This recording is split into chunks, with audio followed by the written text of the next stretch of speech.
Good afternoon, my name is Roy Pearson. I'm here to talk to you about how we make decisions and what actually happens in the brain when we're making decisions and how we can actually make better decisions by using our brain more wisely. I want to start with the fact that we need to understand that our brain, and I'm going to draw it like this, okay, lives in a box. It lives in our skull.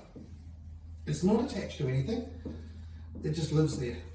Here it is, in this box. And by itself, it is unable to tell what the real world is doing. There are no inputs into that. Well, there are, but we'll get to that in a minute. One of the really fascinating things that we know about the brain is that it can create a picture, and as far as the brain's concerned, it doesn't understand if that picture is a real picture or an imagined picture. It doesn't know the difference. And there are case studies and athletes use visualization in order to increase their performance. What they're doing is using the power of the brain to train, and the brain doesn't know whether they're doing real training or imaginary training. As far as it's where the brain is totally separate from the reality that we live in. So into the brain we have inputs, and we'll call these the senses. Right? Eyes, ears, mouth, taste, smell, touch, all of those sorts of things. They input into the brain. Here they are. Now, before they get to the brain, or actually the very first part of there, is a filter. Not every bit of information we see, hear, smell, taste actually ends up in the brain. Only parts of that does. And so the first filter I'm going to call is the distortion filter.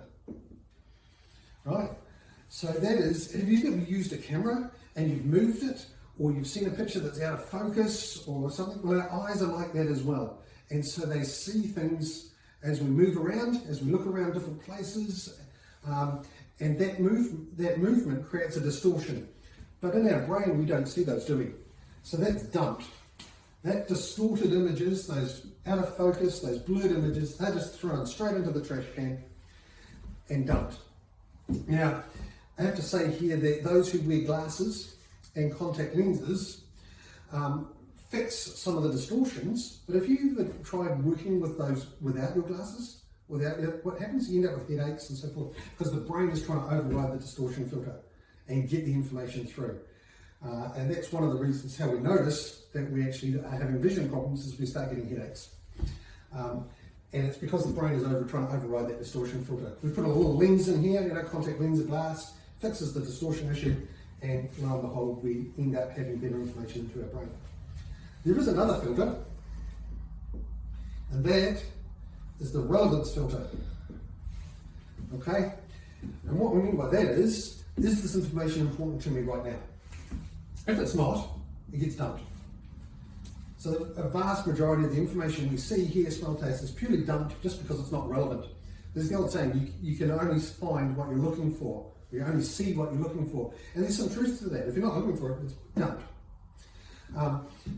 Another example is if you have purchased a new car and suddenly you're driving down the road and you start to see that car everywhere. It's because that model of car is now relevant to you because you own one. Previously it wasn't. It's not relevant to you, so you don't see it. Okay? So if the information then gets through the distortion filter and the relevance filter, it gets put into our brain. Now, for the purposes of decision making, the brain adds that to a picture which I'm going to call the brain reality. The brain reality. What that means is that the reality that's in the brain, remember I said it could be imagined, it could be real, it's creating that picture from these inputs. Okay? From that reality, from that picture, we end up with our decisions. Right? Our decisions come from this reality. Now, if the brain reality matches exactly the real reality, then we get good decisions. If for some reason the brain reality doesn't match the real reality, then our decisions are bad. And there's all sorts of examples of that. We look into the airline industry where we have pilots who are making bad decisions because they think the plane they're flying is flying higher than it really is. Their brain picture is giving them a different one to the real picture. And that therefore they make bad decisions. They think the landing gear's down when it's not. Okay? Or vice versa. They think the landing gear's up when it's actually down, and I have seen that happen. Okay? So we get information into our brain reality. Now our brain knows that this information is filtered. And it creates a brain reality and goes, actually there's something missing here. There's something missing in this picture. Where can I find more data to create my brain reality? And it actually takes inputs from the memory. What happened in past events? Can I use that memory to fill in the blanks? And it often does that.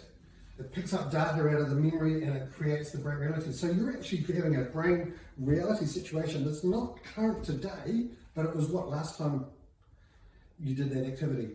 Or maybe last time you went to that place. Or something else happened. That creates that brain reality. And again, that is particularly dangerous because the situation may have changed. I remember teaching people to drive boats and we were coming alongside the same wharf about every 15, 20 minutes all day. So 4 times an hour we're coming alongside the same wharf. And the tide changes and the wind changes and all that sort of stuff. But in our brain reality, we had the picture was the same. Because from our memory, I was here 15 minutes ago. But it's not exactly the same. And we had to change our brain reality to be able to make better decisions. There's another factor that adds into here, and that's the emotions. How we're feeling affects the way we see the world. And we know that. You know, someone's in a bad mood, you can tell. It comes out in their decisions, it comes out in how they react. So how we're feeling affects our version of the world. Cool? Now I want to say here, we know this happens. Now there are some ways to fix this. And it's really important as a business owner that you get yourself a management team around you that has a different distortion filter and a different relevance filter. Therefore, they're going to create a brain reality that's slightly different and make a slightly different decision to you, and then you can sit down and discuss which decision is best. Get a team together. Don't get a team together of people who are exactly the same, but get a team together of people who are slightly different. Think about the memory. What are the past experiences in my organisation? Have all my staff been here for 20 plus years? Therefore, our collective memory is the same, which is going to create a tinted brain reality image. This is one of the advantages of using people like myself as business advisors, is that we come in with different distortion filters, different relevancy filters, different memories. Therefore, we can challenge your decisions because our brain reality image is different. So we can be able to help you grow. Boards of directors do the same thing. You know, they have oversight over the CEO of an organisation, but they come up with different pictures because together they sit down and create a better brain reality and be able to make better decisions.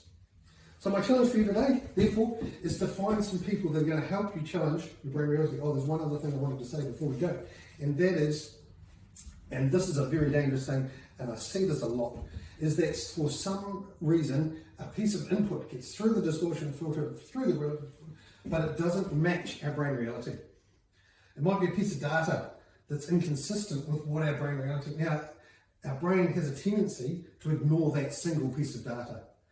But what it is, it's actually a warning sign to say that our brain reality picture isn't correct. And we should at that stage stop and rethink. I've suddenly got a piece of data here that doesn't match what I think is going on. Therefore, I need to stop and think and reprocess. Is my decision bad because I've got this data? And so often I've seen people override a single piece of data and they'll go, oh, with hindsight, I can see that happening. Yeah, you can, and now after they've seen the event, they understand the importance of that single piece of data. So be aware of that. Look for, remember I said earlier, you can only find what you're looking for. Look for the single piece of data that doesn't match your brain reality, and that way you'll make better decisions. So look for the data that doesn't fit.